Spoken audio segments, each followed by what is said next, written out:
Мислиш, че нещо не е наред, защото бебето ти обърква ден и нощ.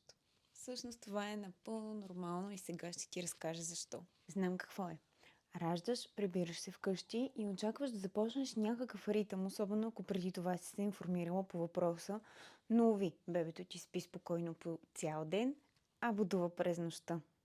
Сънят на новороденото не прилича на този на възрастния и причината е, че бебето все още от началото няма изграден циркаден ритъм. Това значи, че не прави разлика между това кога е ден и кога е нощ.